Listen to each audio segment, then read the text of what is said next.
and I'll let Daniel give us a little introduction and then we can get started. All right, welcome everyone to this UofT PPT event. Hopefully, you guys have come to our previous ones. If you have, welcome back. If not, welcome everybody else. As you know, UofT PPT is a club. We're here to spread awareness about how to become a PT, whether that be in Ontario, Canada, or abroad. As we have Kash here today, he's a director of Physio Abroad, so we're super grateful to have him kind of talk about the alternative paths to become a physio. So if everyone could please pay attention to Cash and show your full attention. Thank you, Cash. Cool. Thanks so much, Daniel. And thank you, UT Pre-PT, for inviting me out for this session here. So the presentation I'm going to give for you guys is called Alternative Paths to Becoming a Physio. So as you know, getting into physio school in Canada can be very competitive and it is very GPA focused. So if you don't have the GPA potentially to get into a Canadian program, or you tried multiple times and you haven't had the luck to get in, there's still a chance for you to become a physio and a path that a lot of physios in Canada have taken. So approximately 200 grads, Canadians a year go to the UK, about 80 go to Australia, 20 something go to Ireland. So it's a very common pathway for a lot of physios. So moving on, what I'm going to be talking about in this presentation, I'm going to talk about why I'm giving this talk, considering alternative options and why you should consider them, why study physio abroad, a cost comparison between Canada versus UK versus Australia. So I'm going to give you transparency, completely show you what the complete costs are, including student visa, including health insurance, and the costs you're going to need to incur if you do go study abroad.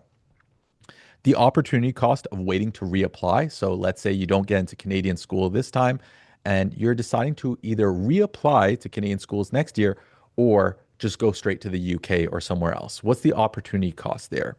And what to do now to prepare. And then we'll end off with a Q&A, but throughout the presentation, I'm going to stop during the presentation and ask if there's any questions. You could put in the chat or you can just turn on your mic. And if you put in the chat, Bernice or Daniel will read it out for me. Cool. So let's move on. So about me, why am I giving this talk? Well, I'm a physio myself. I graduated from Queen's Physio in 2015. Queen's is in Kingston, Ontario. It's one of the Ontario physio schools. And I've been working as a physio for 10 years now. So I've been a physio for 10 years. Past few years, I haven't really been working as a physio because I'm more of an educator than a physio these days or a clinician. I worked in many settings. I could pretty much say every setting from private clinics to hospitals to long-term care homes. I've worked in all different types of settings in different areas of practice. So I've done neuro, I've done peds, I've done sports, I've done MSK, I've done a little cardio rest, done a little bit of everything. And a big reason for that is because I used to work as a travel physio in the US. And what a travel physio is, essentially you get short-term contracts in different places. So there's a contract in Florida. Cool, I guess I'm going to Florida. So I accept the contract and go there for 13 weeks, go there for 12 weeks. So I did a little bit of that. And in that one job particularly put me in a rural setting where you're one of the only physios. And when you're one of the only physios, you do everything in that town. So you're doing peds, you're doing stroke, you're doing everything. So that was a really cool job that I had that really gave me a lot of varied experiences in one place. Uh, I run a prep course for the PCE. That is now actually changed to the CPTE. So what the PCE was, it was the national exam for licensing in Canada to become a physio. Everyone has to take it, whether you're international grad or Canadian grad. The exam is now called the CPTE. So the new exam got introduced just this past January. So January 20 something, I forget get when it was. It was like 22nd or 23rd was the very first run of it. So the course is now a CPTE course, but I run a prep course for it that many physios across Canada have taken, over 3,000 alumni in the program.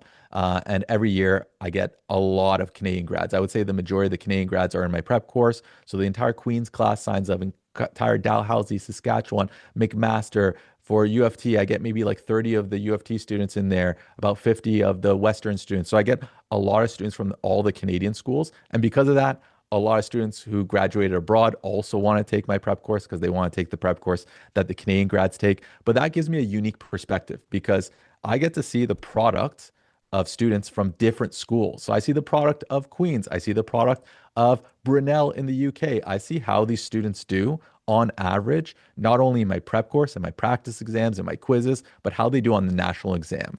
So it gives me some sort of indication or some sort of insight, at least, into the quality of the program or the teaching or the quality of the students, because there's a lot of different factors that come into play, right?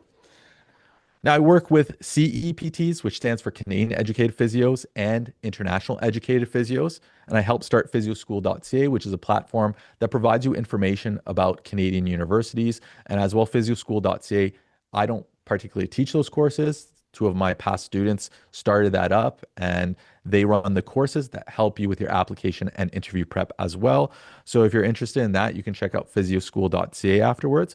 And I'm the founder of Physio Abroad, and Physio Abroad helps you apply to physio schools in the UK and other countries.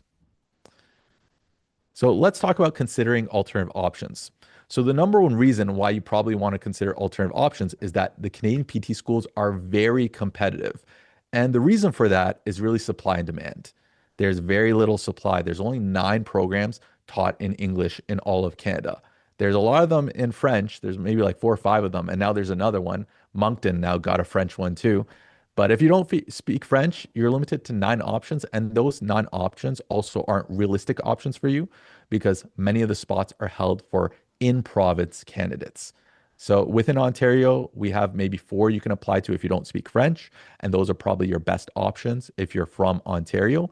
And the GPAs are very competitive just because look at how many applicants. This is McMaster as an example. So in 2025, they had close to 1,500 applicants for, let's say, around 70 spots. They probably did offer 70 spots, but for whatever reason, they ended up with 67 students. It's likely because people had dropped out very late and it was too late to replace them. So they just continued on with 67 students. That's the likely scenario. But let's just say 1,500 applicants for 70 spots. The applicant to spot ratio doesn't seem that great, right? So that's the reason. And it really has to do with the limited number of schools and the spots within the schools. That's really the reason. There's a lot of applicants for so few physio schools out there. Number 2 is that in Canada, GPA is a heavily weighted consideration in admission decisions. So we can look at the GPA here for UofT's admission from 2024 and earlier. The average sub GPA of the class was 3.91. So this is the average sub GPA. It's not the entry or the cutoff GPA, which you see here is much lower, but if we're being realistic, if your GPA was 3.72, your chance of getting in is quite low when the average sub GPA is 3.91. So what this tells us is at UofT particularly, they consider GPA as a high part of the weightage, as they do at many other universities. That's sort of changing a little bit. So we're seeing some changes in the weightage, in the average sub GPA in the past couple of years, but GPA is still heavily weighted in most schools. And I get it. The reason is because you have so many applicants and they have to be objective and try to narrow down the applicant pool. And a way to do it objectively and easily is just say, all right, GPA top 300, boom, we're done, right? Now let's look deeper into these top 300. That becomes an easier way. I don't know if that's necessarily the way that they do it at UofT. At Western, that used to be the way, but we know that GPA is a heavy consideration and weightage in the admission decisions. It could be really hard to get a GPA that high, especially if you're on a sports team, if you're doing athletic therapy as well, or if you're working a job on the side. So all these other factors take away time from you being able to put in the time needed to get a high GPA. And there's some courses where no matter how good you are, they don't give the A plus, right? Like these written type courses like English or social studies where you're writing essays, it's very subjective marking and it's almost impossible for you to get an A plus. So if you didn't plan out your schooling early in terms of what course you take when, and you took some of the prerequisites that are really writing based later on, it could really kill your GPA. And that's unfortunate, but you got to know the name of the game. And unfortunately, you got to know it quite early as well to be able to get to these GPA levels. Also, you guys know, you guys lived through it. UofT is notorious for being stingy on marks, so it's harder for you guys to get a high mark in a class compared to someone, let's say, no knock on York. I went to York, but at York, right? If you can hold a fork, you can go to York. That's a saying how it goes. And there's some courses where you can get A pluses and people know it, and that makes the path towards getting into competitive programs sometimes easier, right? So that's another reason why you might want to consider alternative options if your GPA isn't at that competitive level. I'll say that the lowest I've heard from Canadian schools was McMaster. I've heard low 3.7s potentially like have gotten in, but maybe like one or two in an intake. I've heard of a high 3.6, but that person had a connection with faculty. So I don't know if there was anything going on there that helped them get in. But otherwise, with other schools, I've heard it be above 3.7 through all the students I've spoken to and Physio School has spoken to as well. If you're below 3.75, it's very hard to get into physio schools in Canada. And realistically, if you're below 3.85, not very competitive. Above 3.85, if you have that, then you got a pretty good chance at Canadian physio schools, right? So if you're below, you might want to consider some backups. And if you're well below, there's still a chance to get into physio school and become a physio if you go abroad. So let's talk about that. So why study physio abroad? So number one, favorable admission criteria. And favorable is it depends on who. If you're someone whose GPA isn't the strongest, but you have really strong experiences, then you're a better candidate for the UK because that's what they care about. So the minimum entry requirements at some MSc physio programs are as low as 2.3 out of 4.0. So not very high at all. It's a C, right?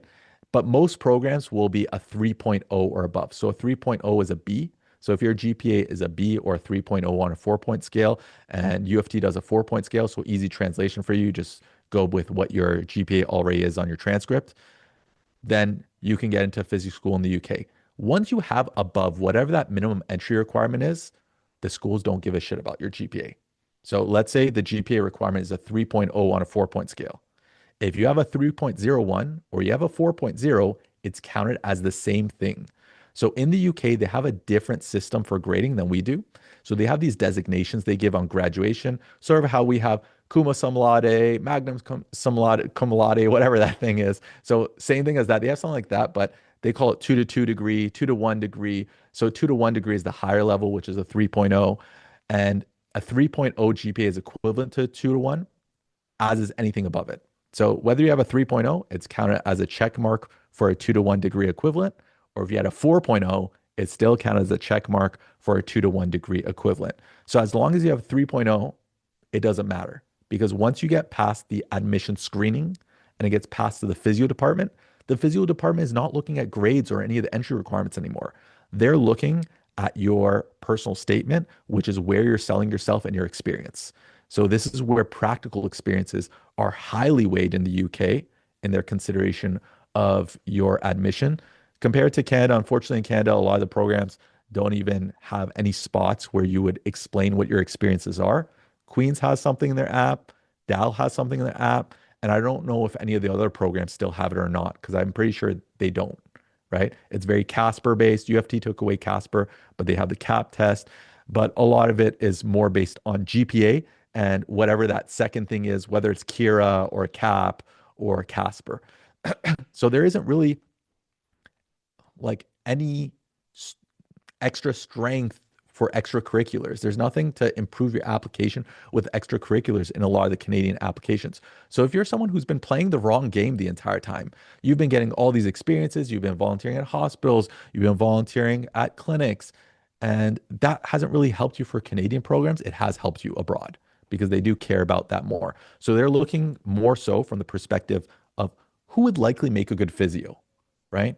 Grades don't necessarily make you a good physio, but your experiences could, and you being someone who has the characteristics and values that make a good physio. So they care about someone who is compassionate, someone who is going to work well in a team if you're going to work in a healthcare team, someone who has good interpersonal skills or good communication skills, because you're going to be doing a lot of that, whether you're dealing with patients, families, the rest of the healthcare team. So these soft skills are really important, as well as the values you possess that align with healthcare and the profession of physiotherapy. So that's what they care about more in the UK. So if you are someone who would likely make a good physio, but you just don't have the grades potentially to get into Canadian school, or for whatever reason you didn't get into Canadian school, there's an alternative path for you. So next point, number two, high quality education. So UK, Australia, Ireland all have very high quality physio education. They're ranked amongst the best physio programs in the world. And these aforementioned countries also have very high level of physiotherapy standards as well. So I'll use UK as a consideration. So in the UK, because the system is mostly publicly funded, a lot of the physiotherapy that is done has to be justified. And for that, there are guidelines that are given that are done by a task force of researchers and physios that align with what is best practices according to research. So they will get these together to make it easier for physios who are practicing to review what's known as the NICE guidelines. And these NICE guidelines help them practice in an evidence-informed way. So being evidence-informed is highly valued in the UK. Unfortunately, in Canada, US, where we work in a private practice model, a lot of it is sometimes falling into the category of snake oil, where there's a lot of pseudoscience that's done by a lot of physios and sold in postgraduate courses to a lot of physios. And it's not something that's taught in physio schools, but it's something that's often taught postgrad. But often North America is lagging in terms of best practices and practicing in evidence-informed manner compared to Europe and Australia. So in there, because the standards are set differently, the practice of physio is done in a more evidence-based way. And that influences what they teach in the curriculums as well. So number three, returning to Canada, practice physiotherapy. So most recently, I think it was December of 2025, they introduced a new pathway for people who graduated from the UK, Australia, Ireland, and a couple other countries that are already considered to high level of education that are deemed to be equivalent to the standards of the Canadian system. They've been given a special pathway known as the pre-approved credentialing process. So prior to this, when you went through credentialing, you had to go through the same process as everyone else if you studied outside of Canada. So you go through this process where you send in paperwork, the school sends in paperwork, you wait 16 weeks for a decision, and then they make a decision. And if you have to do more things, they tell you at that point after 16 weeks, and it becomes a long delay until you can write the exam. But now, if you study in the UK, there's a pre-approved process you go through. Every school that's accredited in the UK will count for this pre-approved process where it takes under 2 weeks to evaluate your credentials. Some students I've had in my prep course had their credentials evaluated in one day. So one day, things were sent in electronically. So now there's an electronic portal as well with CAPR, who are the regulators of the physiotherapy credentialing process and examination as well. They're the ones who do the credentialing, and they do it in a very quick time if you study in the UK. So with this new process, the timeline for you to start practicing in Canada is no different than if you studied in a Canadian school. And I think that's a huge difference that wasn't in place before. So this is a reason why I'm seeing a lot more applicants applying abroad, specifically to the UK, compared to before, because now they know there isn't this 6 months, or sometimes if you have some mess up with your paperwork, up to a year delay for you to come back to Canada. You can pretty much come back as soon as you graduate, right? Come back, give your exam, then you're done, right? You're fully licensed. So the pathway now looks very similar as a Canadian grad. So this is a huge reason why you might want to consider studying in the UK. And this also applies to Australia, Ireland as well. But I'm going to focus on UK, and I'll tell you why later on. It's more of a price thing. Like, it just makes more financial sense to go to the UK compared to other countries. We work with schools in other countries as well, but UK, just from a return on investment point, makes more sense. All right. And reason number four, you won't be alone. Many Canadians go abroad to study physio. It's not uncommon to have 10 plus Canadians in a physio class abroad, with some programs having 30 plus Canadians per cohort. So Brunel University, which is in London, for example, last year they had 40 Canadians in their class. I think the entire class size was maybe 80 people. This year they're accepting 50 Canadians. So they made extra room for more Canadians. So they got approval for more spots, which they're planning to give Canadians. So 50 Canadians, that's as big as a lot of physio schools in Canada, right? So like Saskatchewan, Dalhousie have roughly 50 people in those classes. There's other programs like University of Cumbria has 25 Canadians in a class size of 35. So the majority of their class is Canadian. So some of these programs have a lot of Canadians. And the reason why they have all these Canadians is because Canadians pay international tuition fees, which brings the university more money. And university is a business. Let's just be honest with ourselves. They are a business. Yes, they're like an institute of higher learning, but they're also trying to make this all work and make it profitable for them. And they're under tight budget constrictions when they bring international students. It's better for the university. So that's the reason. They're incentivized to bring in Canadian students or bring in international students. Canadian students, from what I hear, are always very strong and they're very happy with Canadian students, which is why they like admitting Canadian students. So another reason why it's easier actually to get into physio schools in the UK or Australia is not only are you paying more money, as you're going to see later on, but because they have so many physio schools there. So in the UK, they have 100 plus physio schools. Not all of them allow for international students within their program, but a lot of them do. And of those, there's like 50 MSc programs. Again, not all of them allow physio students or Canadian students, but a lot of them do. But that's enough supply for the UK grads. So some of these programs would not have been full without having international students, right? And for them and for that university, it's also a revenue generator. So from what I see off the record, it does seem like they might be a little more lenient with Canadian students rather, or international students in general, compared to domestic students. I think that potentially comes into play. I can't say for sure, but it does seem that way. So for your chances to get into a good university in the UK, your chances are quite good, especially if you have experiences. That's what they're looking for, right? So another reason why you want to consider the UK, there's a lot of Canadians there, so you won't be alone. I'm doing a meetup for people who already got offers at Brunel in March because the Brunel faculty is coming over, and already we have like 15 people who accepted their offer from the GTA who are coming to this meetup. So just from the GTA area, 15 people going to that school already, and there's still a lot of spots still available, right? So you'll be in programs where you're going to meet people who live really close to you, and you'll be friends with them when you come back as well, and you'll be able to study with them on the national exam. So next reason is travel. As you can see here, the UK is located in Western Europe, very close to Ireland, very close to France, Belgium, Netherlands, Germany, Spain. So on the Instagram stories of some of my past students, I see their travel videos where they're on reading week and they're in Spain, they're all in Sweden, they're all in France for a long weekend. Everything's close and the flights are really cheap there. Traveling is super cheap there. So they pay like 15 bucks Ryanair to go to Dublin for the weekend. And then they go there for a weekend trip. So traveling is really easy. If you do end up going to the UK for physio school, I recommend not to be cheap because you're going to be there for a really short time and you're there with like 10 friends. You made 10 friends in the program. What other chance in your life do you have to go travel with 10 people and go around Europe? So the opportunity is there and you can do it cheap while you're there. So I recommend to also potentially budget a little bit for traveling if you do go. Now you can go ultra cheap in terms of your schooling and not travel anywhere, but I think you're missing out on that experience if you do. All right, moving on now. Let's talk about cost comparison. Let me just take a drink of water before I start.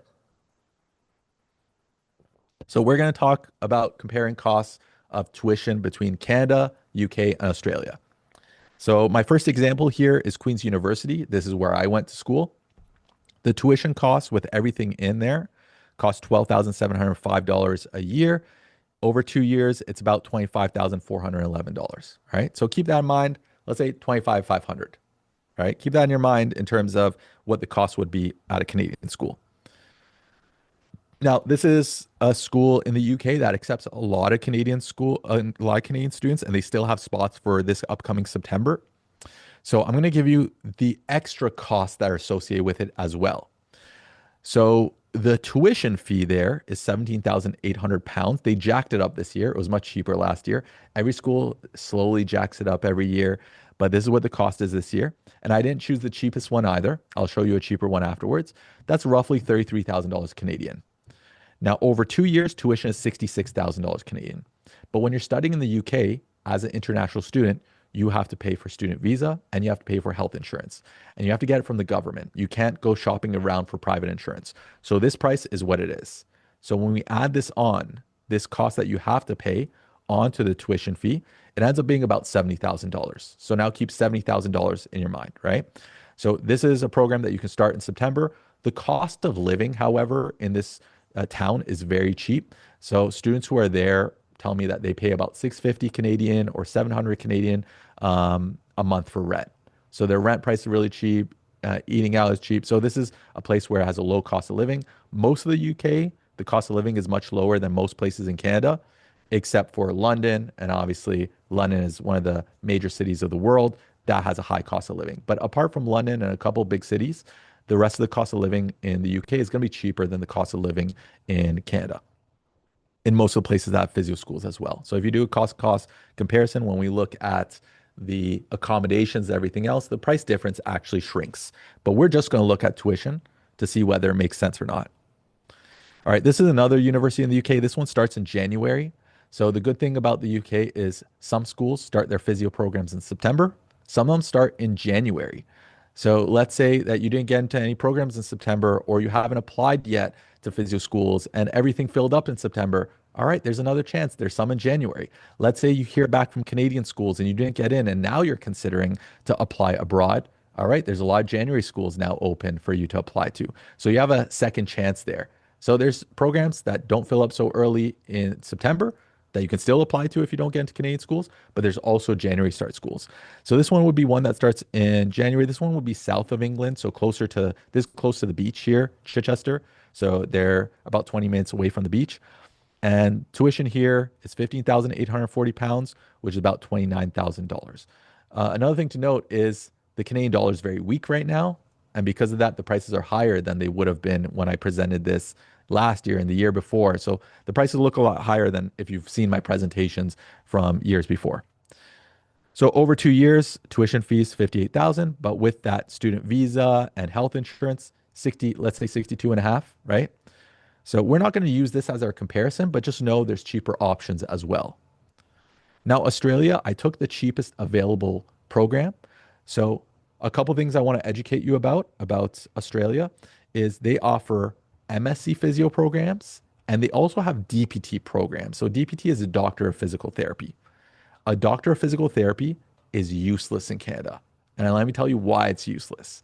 Because you cannot call yourself a doctor in a clinical setting in Canada if you're working as a physiotherapist, because it's a protected title for physicians. So if you use the title of doctor when you're introducing yourself to patients, or you say you're a doctor in a clinical setting, or imply it, or make people assume or don't correct them, this is known as holding out, and it's illegal.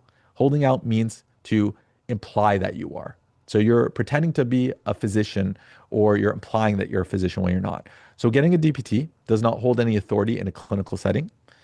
You are not getting paid anymore if you have a DPT versus an MSc or a BSc in physiotherapy. All these are entry-level degrees, so you don't get paid anymore as a physio. When you get paid as a physio, you're getting paid based on what a salary for a physio is in the public setting. So if you're in a hospital, whatever they pay for physio, that's what they pay you. And then you move up the ladder in that workplace, wherever you are. And if you're in a private practice, then they're paying you based on what insurance reimbursement is. So if insurance is paying, let's say, $150 for physio sessions, it doesn't matter what your degree is. You could have DPT, you could have MSc PT, you can have MPT, you can, whatever it is, that's what they pay for physio. So getting a DPT will not get you any more income.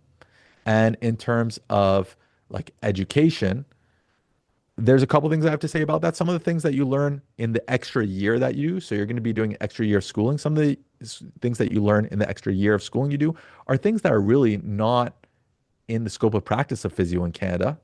So like we can't prescribe medication. We can't do some things in Canada that they might do in other countries like the US, or like they can't prescribe medication, but they learn a lot about medication for whatever reason. Imaging. So there's some things that is not within the scope of practice in Canada that you'd be spending a lot of time learning in that extra year that would essentially become useless for you. But also, from a learning perspective, I argue that you would learn more in 1 year of working as a physio than an extra year in the classroom. A lot of the learning that's done in physio school is done on placements, on your clinical internships or placements. That's where a lot of the learning is done. So for that reason as well, I would say a DPT is not worth it. And finally, two reasons is you're going to be in school next year. When you're in school next year, you're paying international tuition fees an extra year, which is a waste of your money. And also the opportunity cost. That year you're in school, if you did an MSc instead, you've been working that year and been making physio salary for a year. So when you look at the opportunity cost, it actually ends up being like if you include the cost you're paying for tuition for that year plus the salary you missed out on, it's probably like 150,000 plus dollar opportunity cost. But looking at Australia, if we look at the all-in cost, it's gonna be 107,400, and this is one of the cheapest you can go to with the MSc. So I'm trying to compare as much as I can apples to apples here, right? Like the lower price schools, and as well MSc to MSc. Not trying to include DPT or anything else. All right. So now when we look at the cost difference between Cumbria, which was not the cheapest, but one that has a lot of spots available for Canadians, versus Queen's University, it's about $44,000 difference. All right. So how long would it take to pay off $44,000 Canadian as a physiotherapist in Canada? And if we were to actually look at the cost of living between these two places, specifically these two places, because Cumbria has a very low cost of living, that price difference would actually shrink. But let's keep it at 44,000. All right. So let's look at what a new grad makes in the GTA. Let's say you work in Oakville or Mississauga or Markham, like not downtown Toronto. Toronto, you're going to make more money, but let's say suburbs of Toronto or just outside Toronto. You're probably making around $84,000, $85,000 Canadian a year before taxes. After taxes and after all the other stuff, you're left with 63,000-ish after tax. So delaying your PT career by a year is an estimated opportunity cost of about $63,000. So let's say you don't get into a Canadian physio school and you decide, let me try again, apply again. Well, if you went straight to the UK, you came back, worked as a physio for that year, you made $63,000. Even if you were to get into Canadian physio school the following year, from a financial perspective, you would actually probably be behind. So the 63,000 minus 44,000, you're probably behind 20,000-ish, 19 to 20,000 in terms of how much money you have post-graduation, like post-graduation from a Canadian school if you got in the next year versus that 1 year working. So just move back home in with mom and dad, work for a year, save off, pay off your loans, and you're actually ahead, right? Because you're now paying off your tuition for the 2 years with that money if you go to one of the affordable schools. Like if you go to Chichester, that first year, you've already paid off 2 years of tuition and just your living expenses, which are the lower cost things. So it actually makes more financial sense from an opportunity cost perspective for you to go to the UK if you don't get into Canadian schools versus trying again for a Canadian school again and again. Because if you apply the next year, again, there's no guarantee for sure that you get in or not. Versus if you did get an offer in the UK and you did straight go and you came back, well, you're a physio now, right? And when you're a physio, you're getting paid as a physio. No one cares where you went to school, if we're being honest, right? Especially right now when there's such a shortage of physios and there's such high demand for physios. What physio employers care about is you.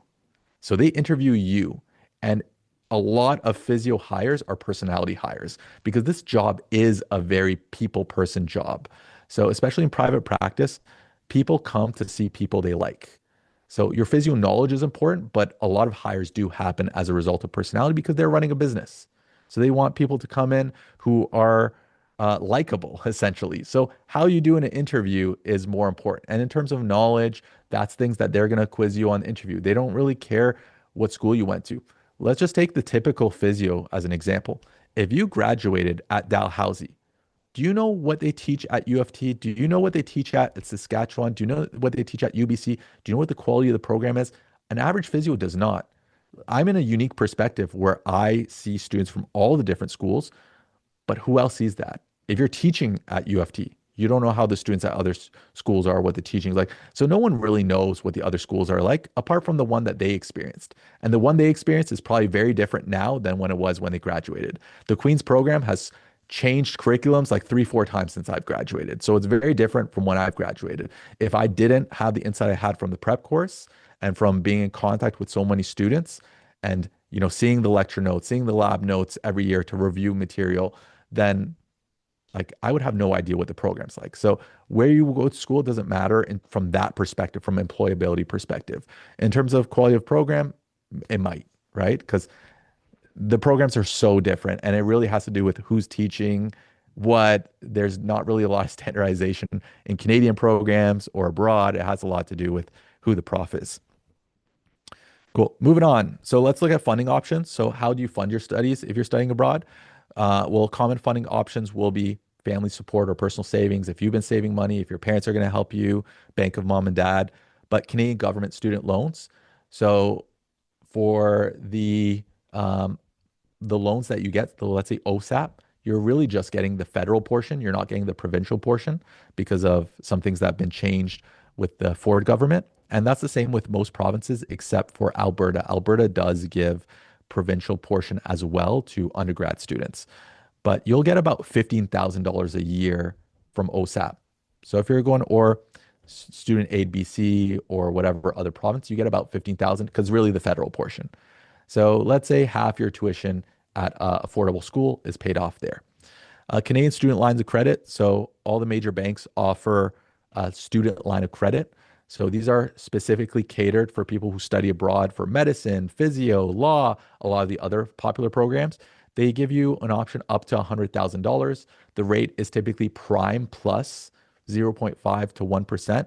From my experience working with students, I found that Scotiabank has given the best rates. So they give prime plus 0.5%.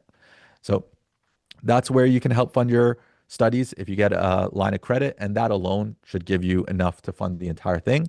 But I recommend to get the government loans because they're interest free. And RESPs if your parents made one for you, and you can work part time in the UK.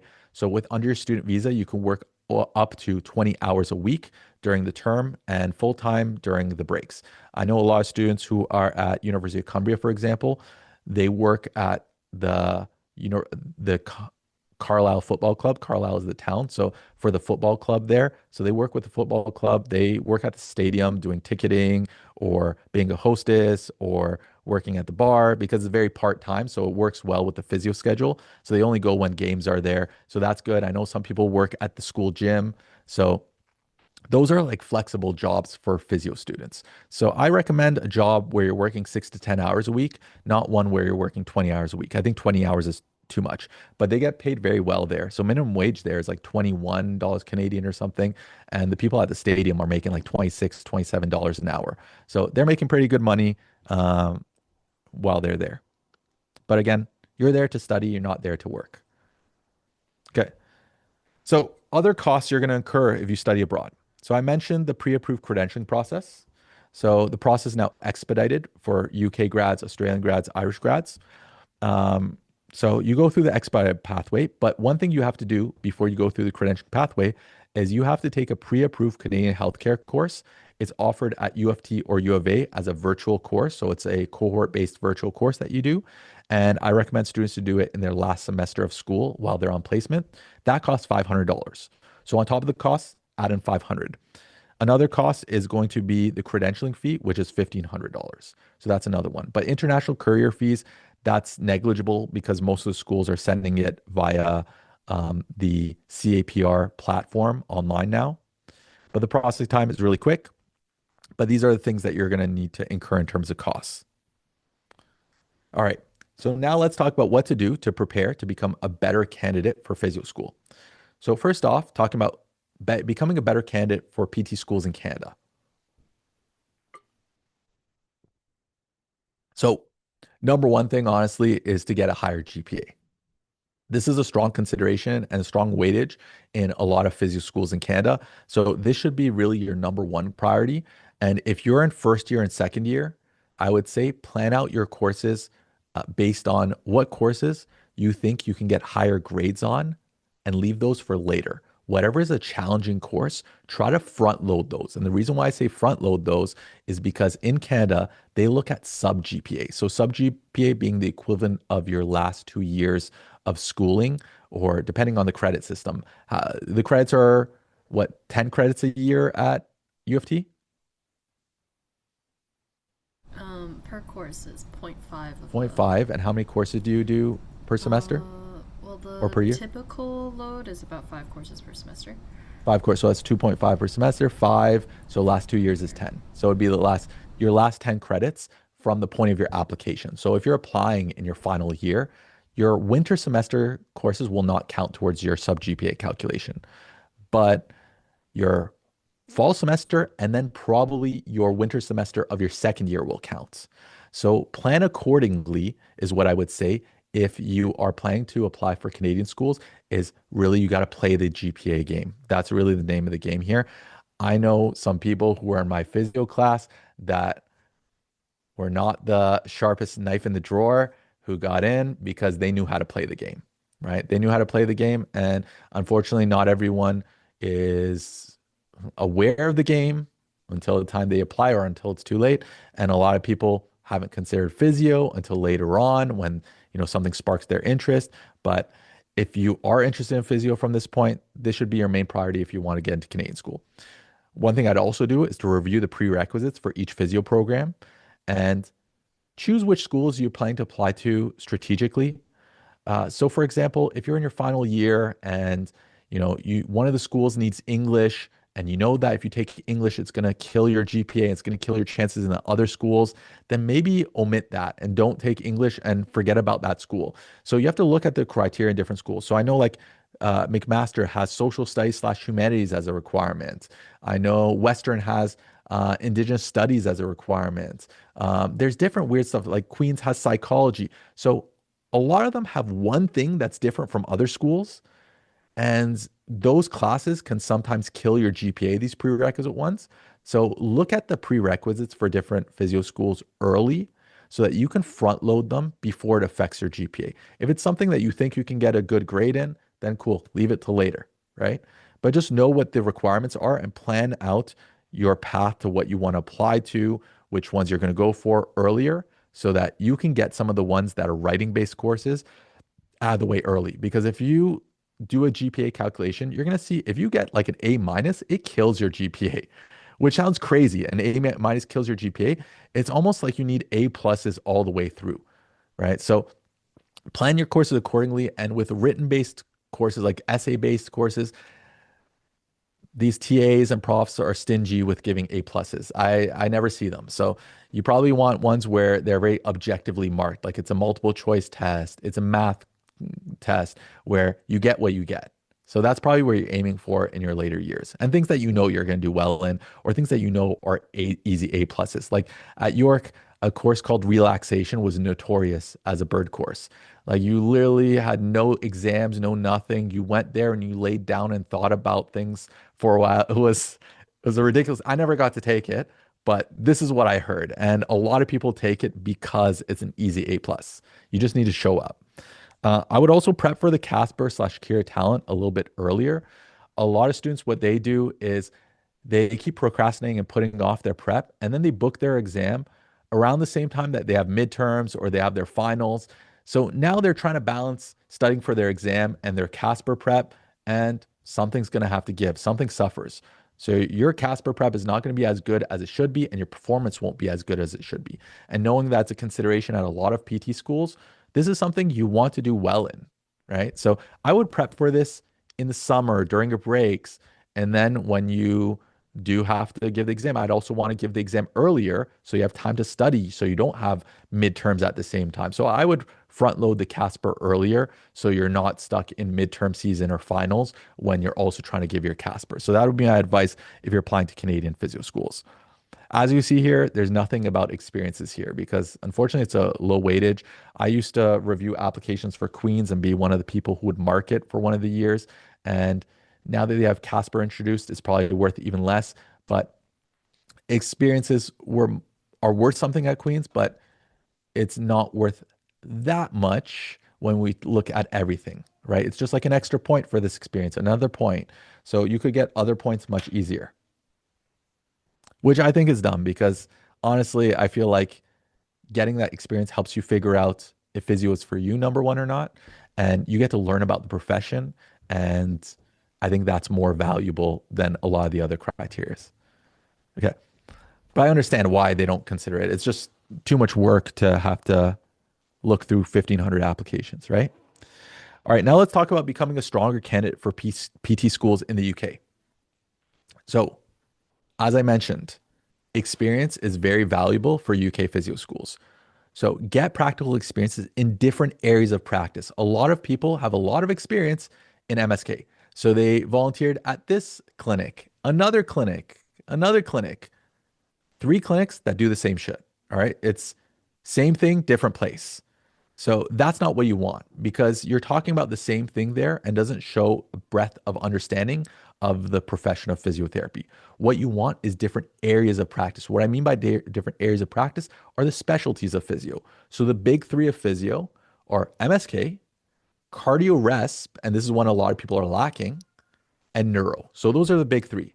But you have a lot of other specialties too.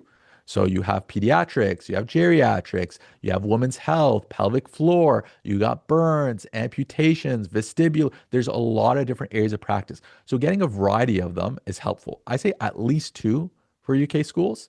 The more you have, the better, because you have more things to talk about in your interview, more things to write about in your personal statement, what you learned about the profession, but get at least two. It could be MSK and something else, right?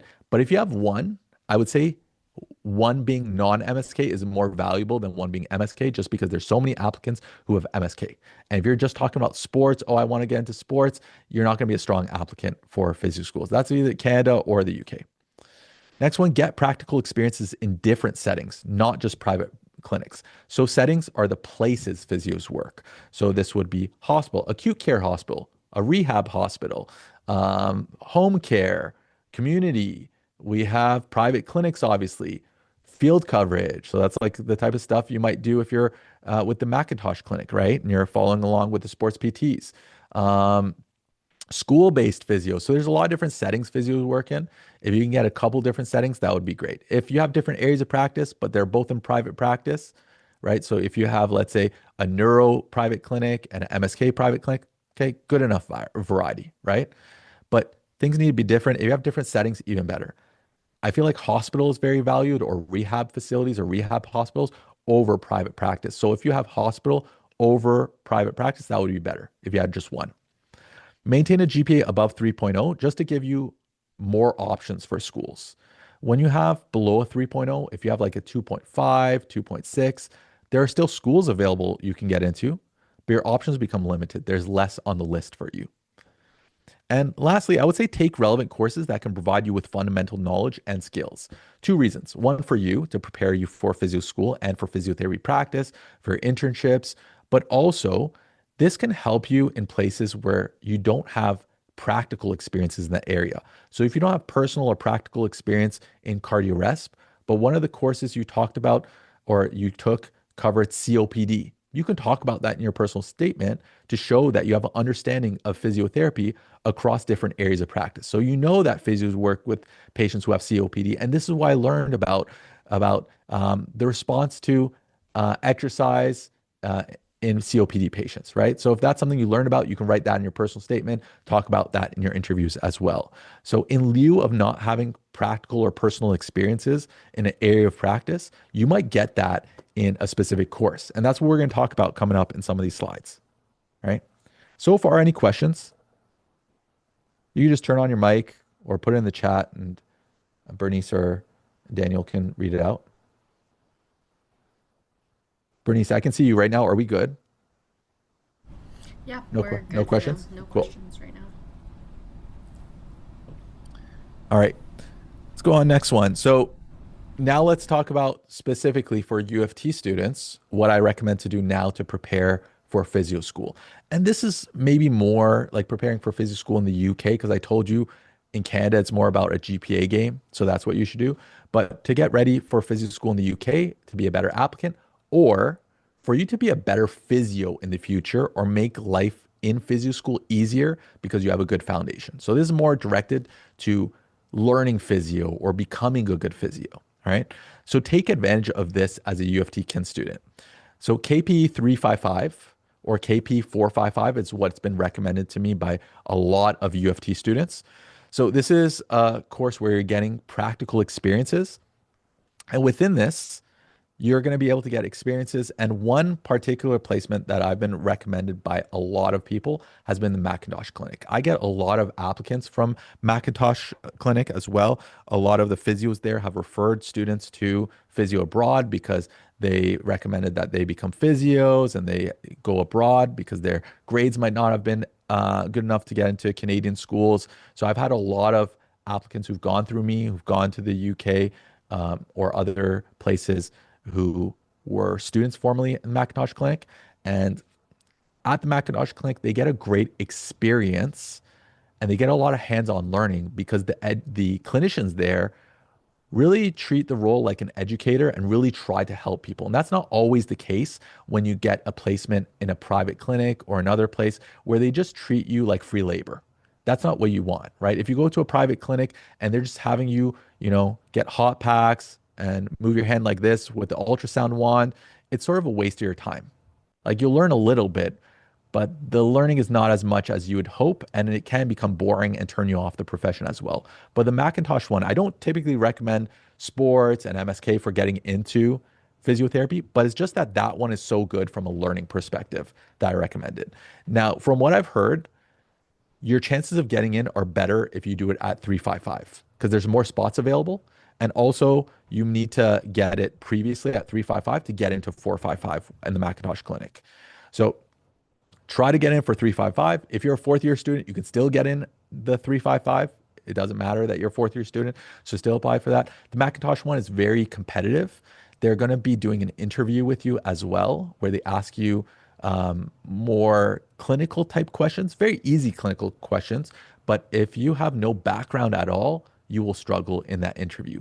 So, what students have recommended is that you take the sports medicine course beforehand, which I'm going to talk about later. They said that one's the one that really helped them a lot, and they would have been lost without it. Anatomy helps as well, but they ask questions about like mechanism of injury. So, what's the mechanism of injury for this patient? When they showed you a video, they'll ask you like what structure might have been damaged, things like that, right? So, that's one that I recommend based on other people's recommendations of what a good experience they have. And also, I've received so many reference letters from the physios from Macintosh. So you know that they're going to write you a reference letter if you do a good job and they are quick with it. They don't take their time. They understand the position you're in and they're great educators as well. They're good physios. Another thing I was mentioning before we came on the recording is that it's also great because for you to get a spot at the Macintosh Clinic as a physio, it's a very competitive job.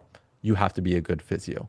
And I know from their interview process, they interview you based on your clinical knowledge. So they interview based on clinical knowledge. So they want good physios there, right? So you're going to be working alongside good physios, which isn't always the case in every clinic. All physios are not equal. Some physios, trash, if I'm going to be honest. Like they don't know anything. They just did the bare minimum to get through, and they don't make good clinicians. They don't have the knowledge. They don't have the interpersonal skills. But it is what it is, right? General public doesn't know the difference. But for you who wants to get into the profession, I think it's important for you to get good experience alongside someone who cares and someone who is a good physiotherapist. So that would be my recommendation. If you don't get this, my recommendation is probably not the best idea to get another MSK clinic, just like a general clinic. The reason for that is those are very easy to get as a volunteer opportunity. So you can go shadow volunteer very easily at any clinic, right? Or at most clinics. And typically clinics that have PTAs on staff or have KINs, they will accept student volunteers. So you're almost wasting your opportunity to be able to get into a different setting or into a specialized practice. So what I recommend instead is get a pediatric physio clinic, get a neurophysio clinic. I feel like the learning you have from there will be better. The experience you have will be better there as well. The other thing I'd recommend is get into hospital, right? Hospital is another good one, acute care or rehab. So I'm going to talk about some different places specifically in the GTA that I recommend that you either get volunteer or get a placement there because these are what are going to help you stand out, but also it's where you're going to see a lot of variety and you're going to learn a lot. Private practice MSK, you can get so easily by just cold emailing and getting volunteer work. In a lot of cases, the reason why I'd say to turn off of this for your internship with 355, 455 is a lot of times you're used as free labor and you're just shadowing a lot because people are paying money in private practice and obviously like they're providing a service, a paid service, and they don't want to like seem like they're passing it off to a student. Also, at this point in your career, you don't have much of the experience needed to be able to treat patients effectively. So, a lot of it's shadowing and folding towels and getting hot packs. It's not a great learning experience compared to going into a public setting, or if you're going into like neuro or peds, where sometimes you need 2-to-1 care, right? So, if I'm trying to ambulate someone and they require a lot of support, I can't do it myself. The assistant I have or the student I have is going to be very involved. Cool. So that's my recommendations for your 355 and 455. I would recommend take advantage of those opportunities because the university has connections for these placements, and that could really help you land a good placement that would be difficult to get as a volunteer opportunity. Now, volunteer in different settings and areas of practice, not just MSK clinics, as I mentioned. So, acute care hospitals. Acute care hospitals are typical hospitals you know of, like North York General, Sunnybrook. Like all these are acute care hospitals. Acute care is the setting you go to when you are either not medically stable yet or you have a very short term stay. So let's say, for example, someone has a spinal cord injury, right? Someone has a spinal cord injury, they have a stroke. They're going to go to emergency department first. They're going to be in acute care, go into the stroke ward first or the spinal cord injury ward first, and they're going to be there until they are medically stable. When they're medically stable, they need to be discharged to a different location. And that's when they will be discharged and go to rehab and complex continuing care, specifically rehab for those two, because rehab is where they're going to be doing a lot of intense rehab for this person multiple times a day. It doesn't make sense for them to be discharged somewhere else where they're going to have to go to outpatient physio where they're not going to have that. But rehab has everything under one unit and it's inpatient, right? So they're going to be discharged typically to a rehab hospital or a rehab facility. So that's the difference between acute care and rehab. Acute care, maybe you're there for a short period, but then once you're medically stable, you get discharged home or you get discharged to long-term care, you get discharged to a rehab facility, continuing complex care. It depends on what your needs are, right? And what your abilities are. So that's what determines where you get discharged. But rehab is where you're going to see a lot of people who have amputations, strokes, spinal cord injury, other neurological injuries, traumatic, very complex traumatic injuries, where this person needs continuous monitoring, but more so it's they need a lot of rehab. And it doesn't make sense for them to be home and then go to a rehab facility or go like as an outpatient, right?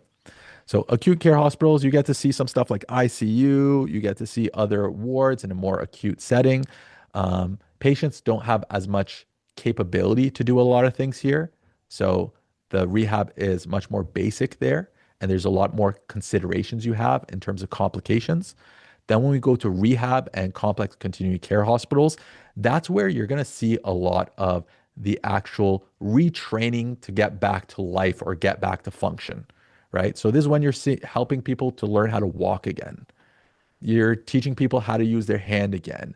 So a lot of the rehab happens here. And the ones I recommend that are in the GTA area are Toronto Rehab Institute, as the name implies, the Lyndhurst Center. So this is spinal cord injury, and this is very unique and very specialized. So this would be a great opportunity to see at the one of the best facilities in the world for this, West Park Health Center, Runnymede, and St. John's Rehab at Sunnybrook. So I personally volunteered at St. John's Rehab before I went to physio school. And this was really the most impactful experience for me that made me want to pursue physio. And in that one setting, I saw so many different areas of practice. I saw amputee rehab, burns rehab. I saw cardio rest. I was in the cardio rest unit. I was in stroke unit. I was in post surgery, like total hip replacements and everything else. Like I saw so many different things in one setting. So in terms of talking about the different areas of practice of physio, if you get into a rehab facility, you can then ask to go shadow in a different department and you can go see a lot of different things. So from an experience perspective, from a learning perspective, and from an application perspective abroad, I feel like these are really great settings where you can get a lot of different areas of practice in one shot. And finally, you have long-term care homes. This is also where you can see patients who have COPD, they had stroke, they have dementia. You see a lot of different conditions which would fall under different areas of practice. So this is another place, but it's a little bit slower here as well, right? It's a little bit slower, but you get to see a lot of different things. That's where I'd recommend if you don't get a 355 at Macintosh, get it somewhere here. But if you get a rehab facility, even better, right? That's what I recommend. 355 and 455. So let's say you do 355 at Macintosh. That's okay to do your next one not at Macintosh and get it somewhere else like this then. Okay. Volunteer in different settings and areas of practice, continuing on. So, like I said, Macintosh Clinic, if you don't get an internship, see if you can volunteer, right? See if you can shadow one of the physios. Neuro clinics, so these are some neuro clinics in the GTA. So Propel, they have one in Etobicoke. They have other places too, like Peterborough, other places, but Etobicoke is their Toronto one. Physiologic is in North York. Balance is like across the street in North York. Neurochangers, they got a few different locations. They got Etobicoke, they got different places. Neurocore, that's another one that's in Richmond Hill. Pediatric clinics, there's a lot of different pediatric clinics. Smile Therapy, they got a couple different locations. I think they have Burlington, they have North York as well. Kids Physio, they have Mississauga, they got Toronto, all about kids. This PPA is Pediatric Physio Associates. So I think they're more in like Durham region, but that would be another one. I personally like one of my favorite settings to be in, or one of my favorite areas of practice was pediatrics, because you gotta make games up and everything you do is games. So it becomes fun. So I personally like pediatrics. It was one of the best settings for me. Time passed by really fast. I liked what I did. I felt like I had purpose. Sometimes, especially in private practice, if you're at a shady clinic, it feels like, what's the point of me when you're getting pressured to do things that this person doesn't even need physio, but because of billing. So I tell all physio actually, just leave that place. No need to do that. And then general slash musculoskeletal, there's obviously too many to name, but this would be like the general physiotherapy clinic. And just a piece of advice when you're sending out emails, clinics that do one-to-one care, where it's one physio for the patient and that's it, they don't have any assistants, those are not the clinics that you should be emailing, because they're not taking any volunteers. They don't have any assistants. They don't have the model that supports that. It's the ones that have PTAs or the ones that have KINs. Those are the ones that are going to accept volunteers, right? All right, in terms of courses that I recommend. So in terms of courses I recommend, these are the list of courses. There's a recording of this, but you can take a screenshot as well. I put sports medicine on the top because this was the one that was recommended by a lot of people. Typically, I try to recommend stuff that gets you the different areas of practice like cardio resp or neuro. But unfortunately, with the UofT course catalog, there just isn't a lot of variety of courses that cover those things. But sports med is one that covers actual practical knowledge that will be helpful as a physio and in physio school. So this is one that will be really helpful, especially if you're going to apply for the Macintosh clinic placement. And the other ones you see, another one that I want to highlight for you guys is KP371H1, which will be this one here, 371H1. Where's that one? Lifestyle and metabolic diseases. So this one here, we'll talk about multi-system conditions. So multi-system is a condition that affects many different systems of the body. So an example of these will be diabetes, right? Diabetes affects many different systems in the body. So this would be one in which physios are involved in. So management of that, lifestyle changes. These are things that are relevant for physio. So you get to learn about a different area of practice and different specialty that you can talk about in your personal statement or in your interview. So that's one where you can get something else outside of MSK, right? As you can with exercise and cancer survivorship. So this will be a lot of oncology. Let's see, adaptive physical activity will cover a lot of stuff that are relevant for neuro and pediatrics, because a lot of pediatrics is about helping them be able to participate in things that are in their life that they want to be able to do. Like they want to be able to play at recess with their friends. How can we adapt the games? How can we provide adaptive equipment to allow them to participate? That's a lot of the role of a pediatric physiotherapist, as well as a neurophysiotherapist as well. So this will be relevant to that for you to have a better understanding of what might be involved as a physiotherapist, right?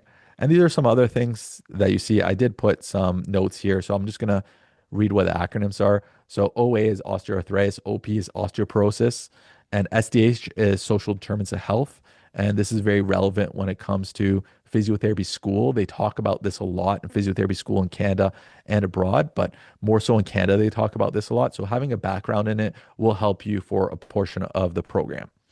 But those would be programs that I would recommend that could be that are relevant to what you're going to learn in physio school and further on when you are a physiotherapist, right?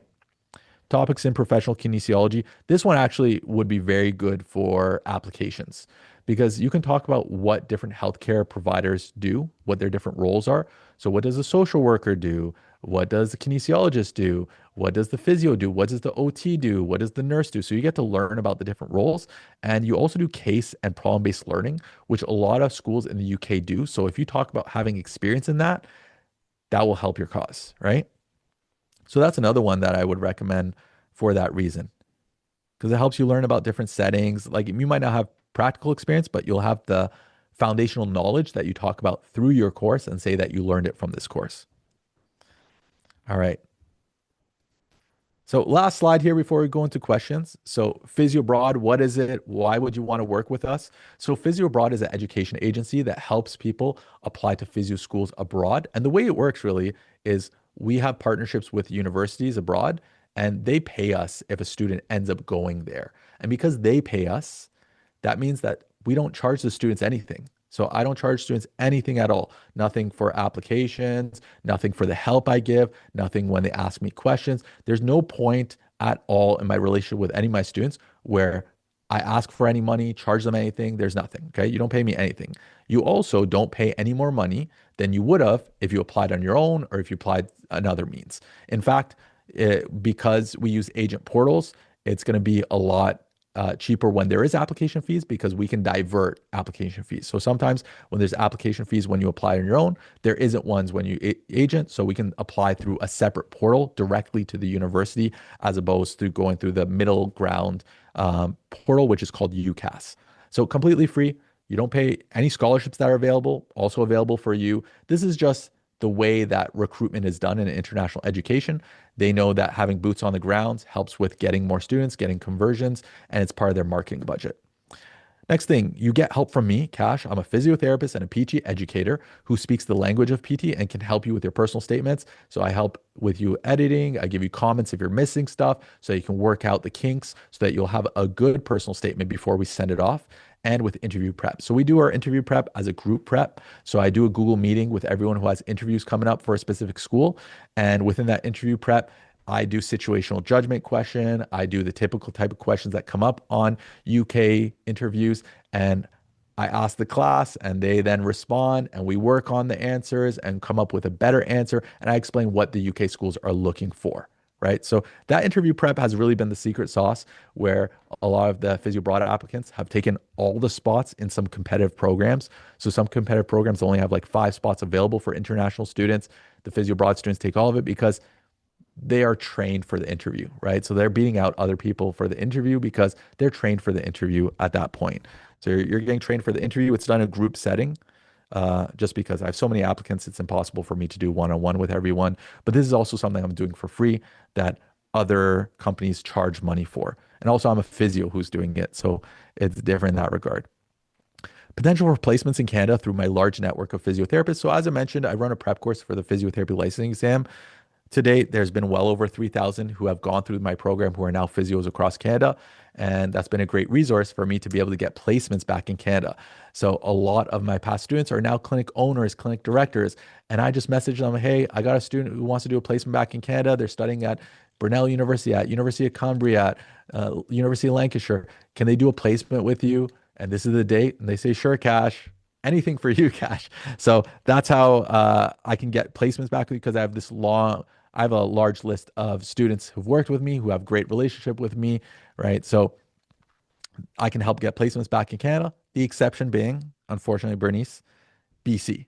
So in BC, the College of Healthcare Professionals and UBC have set something where essentially I don't want to say like the verb is illegal, but think of it as illegal for anyone to do a placement without going through UBC. And when you go through UBC to try to, even if let's say you went to UofT, you went to McMaster and you want to get a placement at UBC, what I've heard is when you apply to be able to get considered for placements, they often, not often, almost every time I've heard, they try to send you to northern BC. And obviously, if you're from BC, you're not trying to go to northern BC. You're trying to go back to home and be with friends and family. So it sort of defeats the purpose to get sent to northern BC. So BC is the exception, but everywhere else, I can get you a placement um, somewhere close to home and somewhere where you're probably going to have a good experience, right?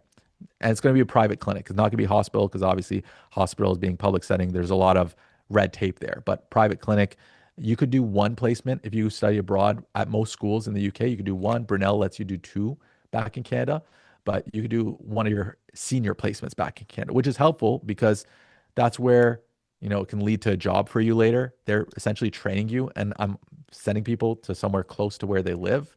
So it's probably somewhere where it works out mutually beneficial, where they want to hire PT in the future. You want to work somewhere close to home. Oh, they've trained you through this internship. You like all the people after your internship. So it sort of works out where you get a job afterwards, which has happened with most of the students who I've set up place with. Um, they end up getting hired at that same clinic afterwards and it becomes their job. And it works out for the clinics because they ended up training you and it was a good trial run for them to see whether they like you or not. In most cases, they do. Guidance on the credentialing process for you and the partner university. So after you graduate, I help you and the university about the process coming back to Canada to make it a smoother transition.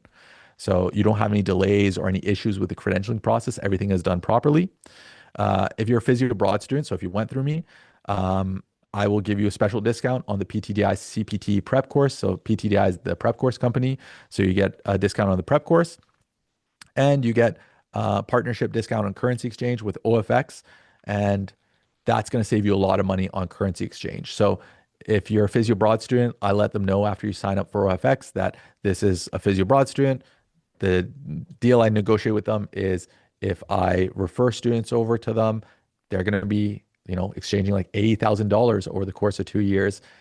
$80,000 over 100 something students a year is going to be a lot of volume of funding. So they were willing to bring down their currency exchange fees by a lot. So they charge 0.5% currency exchange fee for Physio Abroad students. If you go to a bank, it's like 5 to 6% currency exchange fees, and the partners that the universities have charge you 3%. So you save a lot of money, maybe like $1,000 to $2,000 over the course of your studies if you're able to convert everything through OFX and transfer it to your UK bank, right? Because you're going to set up a UK bank. So that's everything. That's why you want to work with Physio Abroad. I think of it as a win-win-win. Win-win-win because I'm sending the UK schools a good Canadian student who's going to do well, not going to be any hassle. It's a low-risk country, so no issues with visa or anything like that. And they're paying international tuition fees. Win for the student because they get all this help. It's all free. Their chance of getting in there is better. They get a lot of support afterwards as well, and they get connected to other students going. So like if you're going to whatever school you're going, let's say Brunel, you get introduced to all the other students going to Brunel before you go. That's where people make roommates. People meet up with each other before you go. We do pre-departure webinars where it's like essentially, I'll say a Zoom meeting where students meet each other, but senior students who are already there, give you advice on what you should know before you go, like what to pack, where to get your bank account, where to get your cell phone plan, where to get your furniture, like all that stuff. They explain to you before you go and you ask them questions and you meet other students before you go. So from that perspective is good, but you get all that, which is a win, and then win for me because obviously I'm the one who ends up getting money as a result of sending students over there. So Physio Abroad is a business, but the university is the one who pays us, right? For promoting their university and for sending them students. So that is it for the presentation. If you want to reach out to me afterwards, you can email me at cash with a K at physioabroad.ca. You can go on the Physio Abroad website, physioabroad.ca. You can book a meeting with me on there as well, a virtual meeting if you want to apply to physio schools abroad. And you can check out the Instagram. On the Instagram, I have a lot of students do Instagram takeovers. So students in the UK will do Instagram takeovers where they'll show you a day in the life of what it's like being a Canadian student at that school and show you the facilities, and it'll be in my Instagram stories. If you look at the highlights, it should be there as well. So I can pull that up. But that's it for my presentation. Thank you everyone for attending. If you have any questions, just turn on your mic and ask me. Yeah, and thank you to the University of Toronto Pre-PT Club for helping organize this, and Bernice and Daniel for um, managing the mic and the chat and all that. Thank you so much, Kash. We actually do have a couple of questions for you. So, Well, let me something related to what we just talked about. Do you know any other countries that also have an agreement with Canada where one could study in their country and then come back to Canada and work without much conversion and testing? Yeah, so the testing is going to be the same. Like even if you study in Canada, you're going to have to do the CPT. That's a national exam. So it's now one exam you do. When you pass that, you're done. Canadian grads do that, UK grads. If you studied in India, if you studied in Iran, Nigeria, wherever you study, you have to do that exam. In terms of the pre-approved credentialing, the countries are going to be um, UK. UK gets the most students because of the cost, really. That's probably the main reason. Also, like just language, all that. Australia. Australia's just more expensive, but they get a lot as well. Ireland. Ireland doesn't have a lot of spots. That's the issue with them. They only have like 20 spots. Um, United States. United States is a 3-year DPT program, and it's also expensive as well. So that's probably the consideration why we don't get a lot of people who graduate from the US, especially now. It's even less, especially because of the political climate too. I think a lot less people go. What else? I think Hong Kong might be on that list. Hmm. Hong Kong, but Hong Kong does not have masters, they have bachelors. So you'd have to go do a bachelor's of physio, which I think is 4 years there. Let me just double check here. I'm gonna pull up, let me see. Let me just exit full screen mode, stop sharing. Let me just pull up pre uh pathway. Okay. So I'll share my screen again because this is when the announcement was made, and I'll show you the countries. Okay. Can you see my screen here? Yep. Okay. So this is the Canadian Alliance of Physiotherapy Regulators website. This is the one that does the credentialing and they administer the exam as well. So this is when they introduced it. So they don't say the countries here. Um, this one. Okay, so they announced it here to address the shortage of physios. So Australia, Hong Kong, Ireland, New Zealand, South Africa, United States, and USA. So these are the countries that are deemed to be equivalent in terms of education to go through the pre-approved process. Of these, UK will get the most students. I work with schools with in the UK, Australia, and one school in Ireland. But I'll say everyone I send ends up going to the UK just because cost-wise, it makes more sense. Because I try to like be very transparent with people. I'll tell you what the costs are. I'll tell you what the quality of the school is. And oftentimes, not oftentimes, it really isn't worth it to go to a school that's going to cost you an extra 50,000, 100,000, 200,000 to get a not better education. Even if it was marginally better, I don't think 50,000 is worth it, right? When you're looking at those numbers, it doesn't worth it. So from a cost and return on investment point of view, UK is the one that makes the most sense, both for bachelor's and for master's. Master's, obviously, because only 2 years, is the same timeline as Canadian schools and shorter than a Dow. Dow is 2.5 years now. Alberta's 2.5 years. So obviously it's shorter. You become a physio faster in the UK. But the BSc in England, not all of the UK, Scotland is 4 years, but in England is 3 years. So I have some students that went straight out of high school, went and did a BSc for 3 years. Is essentially the BSc is an extended version of what the MSc is and more hands-on, I guess more spoon feeding compared to the MSc in terms of the teaching. But again, financial sense makes more sense to go 3 years as opposed to a 4-year program to do the same thing. Yeah. So those were the other countries. Amazing. So that actually leads to a perfect segue to another question that I got. Would you know if undergraduate physiotherapy students in the UK or Australia can start working in Canada, I assume, after their bachelor's, or do they also have to do a master's in order to work legally? No. So you could do a bachelor's in physio and then get credentialed. And then once you're a physio, you're a physio. Amazing. So once you Yeah. take that national exam. Yes. So the credentialing process, if you went to a school in the UK or Australia and did your bachelor's or any of these countries and Obviously, US doesn't have a bachelor's, but Australia and UK do have bachelors of physio, and Ireland does as well. But if you went to those places and you did a bachelor's, then you're good. You're going through pre-approved process. Amazing. I don't think we have anybody else sending in questions just at this moment. But I had a more personal question for you. Cool. So you mentioned enjoying pediatrics and sort of the pediatric side of physio. Is that your current specialization now, other than education, or would it be something No, so that I you don't look work forward as a to? clinician. I don't work as a clinician at all now. Okay, So right now, I got two kids. That's enough on my plate. And obviously running the prep course, that's full time, and having Physio Abroad, which is also full time. So sleep suffers a lot. There's no way I could fit being a clinician as well. Yeah. So haven't for been a sure, clinician for a while now. for sure. Are there aspects of being a clinician that you miss? I think the social aspect is what I miss the most, right? I work from home primarily, but like being, especially in environments where you're with your friends, like other physios, other OTs, wherever, who are your friends. So I did like when I was like the first clinic I had, it was awesome because it was a lot of us. It was a busy clinic. And then we became friends. So that was fun. And like when you have patients that you're cool with, you have patients cool with, and let's say they're into the same thing you're into, like they're into whatever sport you're into and you guys chat about it. That's awesome because it's like you're hanging out with friends, even though it's supposed to be like a therapeutic relationship. Obviously, you have similar interests, you talk about it. So I felt like those parts were fun and I like the fun aspect of it.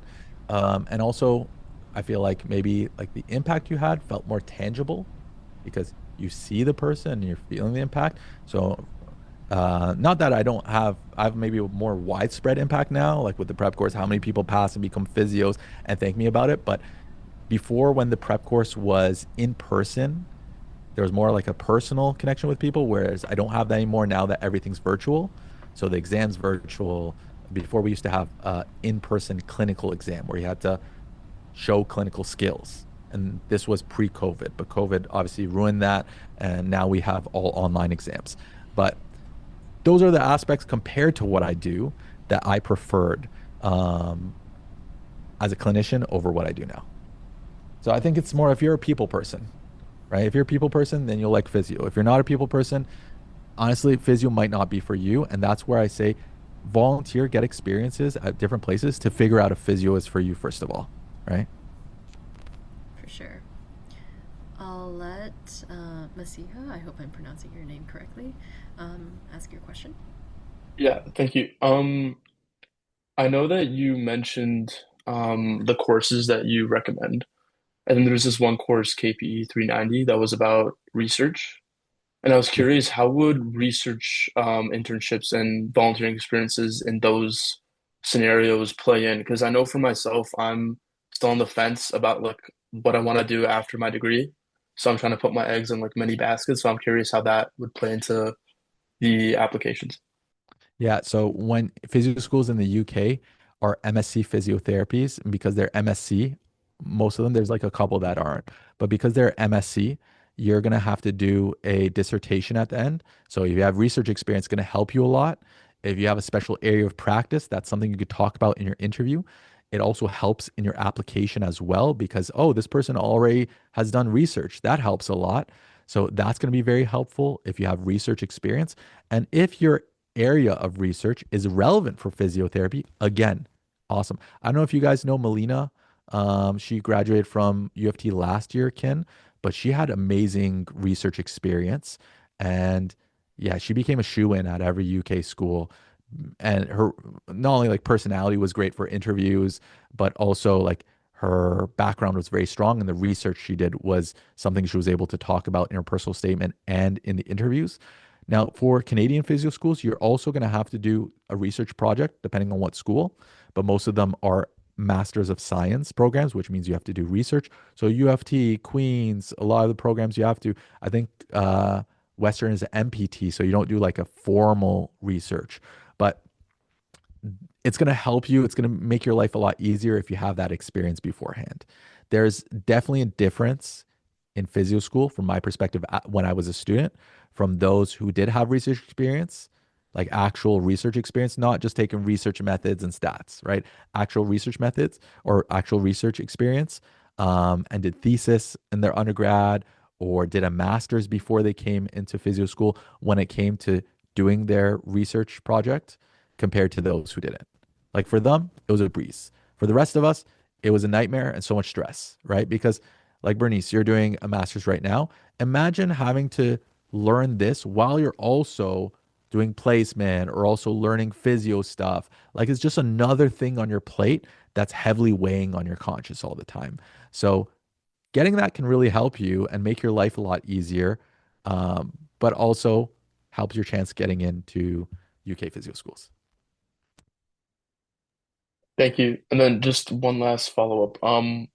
When you were talking about rehab institutions and different clinical environments, how would you go about cold emailing some clinicians? Um, like, would you check their website and then, like, do you have any specific way that you would want to contact them, whether it's through email or maybe even in person that you might seem or deem more favorable?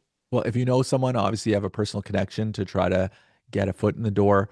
But if it's like let's say a hospital or a rehab facility like that, they often have on their websites a volunteer page. And on the volunteer page, you apply through that. And they have volunteer coordinators there. And I would recommend just get your foot in the door first, because once your foot is in the door, then you can ask to go to different departments and check different departments out. But first, like let's say when I did St. John's Rehab. So when I volunteered, I first got put into cardio or cardiac rehab, but I wanted to check out different places after a few weeks and I had a good relationship with everyone. I asked, is it okay if I try out the stroke unit? Is it okay if I try out this? And like, oh yeah, sure. Let me set up, we can set that up on these days. Are you available? And then once they already know you, they do stuff like that for you. But if you are being very specific on your application, you might not get that. The other thing I recommend for these rehab facilities or hospitals in terms of volunteering, from what I saw, it seems like people who gave more open availability were selected over those who gave very narrow availability. If you say that I'm only available after 5 p.m. on Fridays versus another candidate who says they're available, all day on weekends and every day on the weekdays, after 5 p.m. So, okay, they have a lot more availability. This is the person I'm going to go for because if we need to switch this person later, then they'll be more likely to be easily like moved around, right? So that's my recommendation for public. For private clinics, you would email the clinic, and in the clinic, you just explain that you are a current student at University of Toronto and you're interested in learning more about physiotherapy and you want to potentially pursue physiotherapy in the future. And I was wondering if there was an opportunity to shadow a physiotherapist in the clinic or to volunteer at the clinic. And you just cold email them. And like I said, the clinics that are more likely to accept students are ones that are going to have PTAs there in the clinic. So if you look on the website, you look at the team page and they have PTAs there or KINs or rehab assistants, any sort of assistant type role, then you're good. If the appointments are all one to one, like one physio for for the patient, that's it, no assistance, they're not the type of clinic that takes on any volunteers or students or shadowing or anything like that. So you'd have to just cold email, just explain your situation. And all us physios at one point were in the situation where we needed some sort of experience to try to apply to physio school. Because back in the day, that used to be a requirement, right? But it's not a foreign thing for them. And they do have student volunteers and they have volunteers there all the time. So you just got to shoot your shot. Thank you. And you're going to get rejected by some. Like they're just going to email you back. It shouldn't hurt your feelings, right? They don't know you. They're just basing off the email.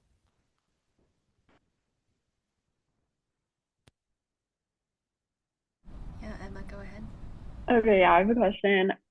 Would you be able to speak a little bit about like scholarships? Like, do you know if there's any available scholarships for students wanting to study in the UK? Yeah, so the scholarships for physio typically come from the university itself.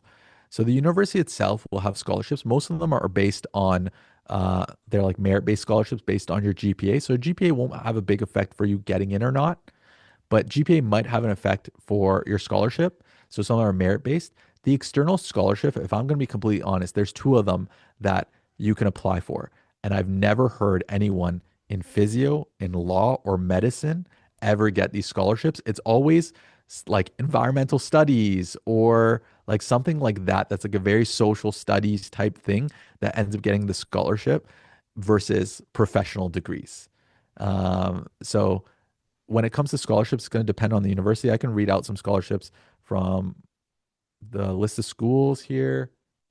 Okay. I don't know. Can you see my screen still?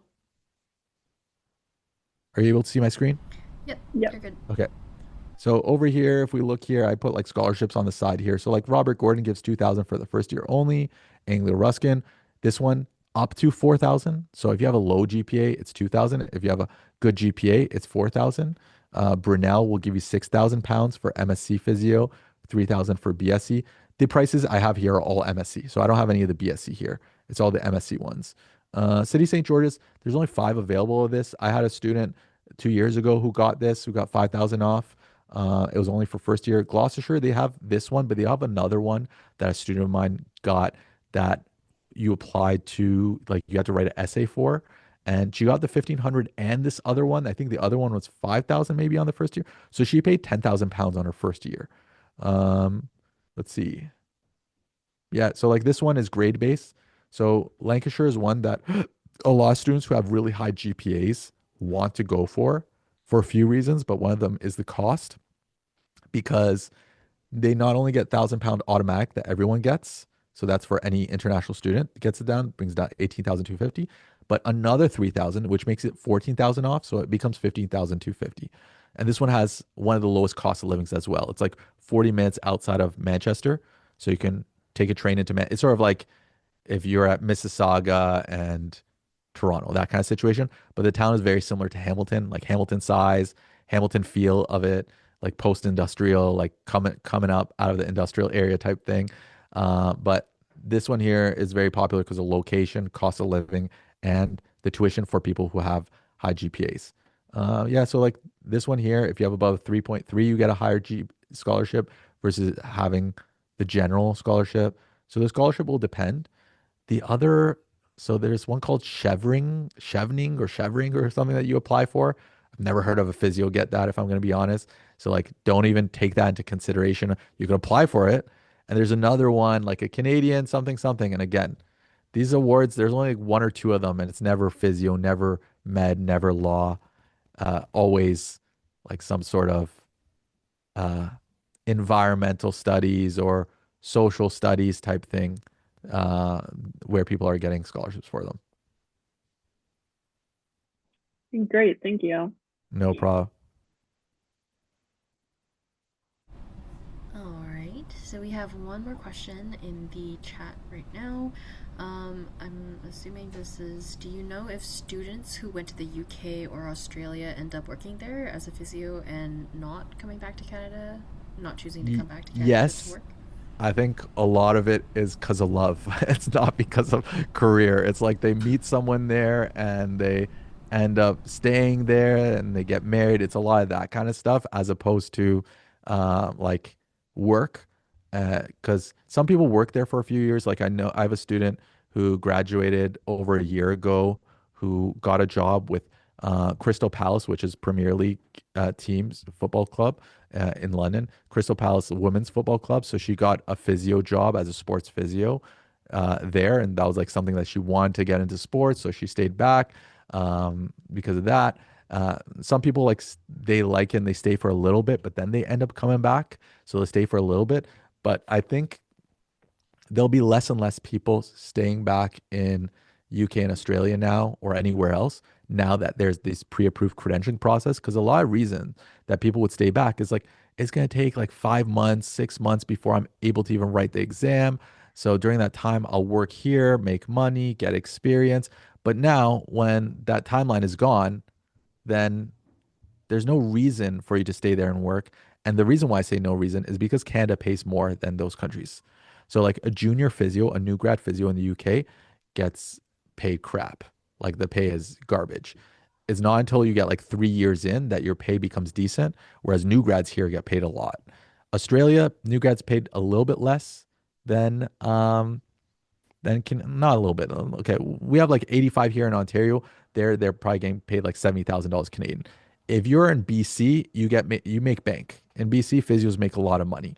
So in BC, like normal physios making 150K, new grads are making 110K. Like it's easy to make a lot of money in BC because the reimbursements are really high in BC. Like their workers' comp pays way more money than our workers' comp pays very little money. So a lot of clinics don't want to do it. In BC, workers' comp pays a lot of money. So typically what you'll find is the more west you are, the higher the physio income is. The more east you are, the lower it is, with the exception of Ontario, because Ontario sort of breaks that mold being one of the bigger provinces, but Ontario is still less than what average physios make in BC, Alberta, and Saskatchewan. Then when you get to Manitoba, there's a dip, and then it's Ontario, it's a little higher again, and then the Atlantic provinces don't get paid good at all. Like they're making 20 something, which is ridiculous. They're making like $28 or something crazy. Yeah. Oh man. Cool. Yeah, I think that's everything that I see in the chat. If anybody else has any outstanding questions, feel free to unmute, raise your hand, or drop it in the chat. Yeah, if you want, you can send me a message afterwards on Instagram or via email. If you have any personal questions, you send it. If you want to ask questions about Canadian physio schools here right now is probably I can answer what I can answer, but the better place to ask Canadian school questions is probably physioschool.ca. So if you can check out their Instagram, Anthony is very responsive. He answers a lot of students there. So you can message them about specifics about Canadian physio schools, but there's some things that I know enough of to be able to answer if you have questions on that. Yeah, and we'll be sharing the recording of our session today, as well as all of the wonderful resources that Kash has shared with us, with everyone who has RSVP'd. So keep your eyes peeled for that when we share it with you. But yeah, if there are no other questions, that will wrap up our event for today. I want to give a really special thank you to Kash, who has been a wonderful speaker. On behalf of all the attendees, I want to thank you for sharing all of your insights, your resources like Physio Abroad, and extensive knowledge with us. Personally, I really found that the realistic financial perspectives were super, super helpful. So thank you for that. Yeah, and hopefully in a couple of years, you'll hear some good news from us entering the MSc-PT programs from, across the world. So, to everyone else, just a reminder that UT Pre-PT will be hosting an exciting conference on March 7th, so please keep your eyes peeled for updates on our Instagram, which is at UofT Pre-PT. Thank you again for joining us today. We'll be sharing all of our details and resources that we got from this session with everyone. Yeah, and we hope you have a great rest of your day. Thank you again to Kash and everyone for coming out. Thanks, everyone. Thanks, Bernice. Thanks, Daniel. Thanks for helping set up everything. Of course. Thank you for taking the time to join us today. Oh, my pleasure.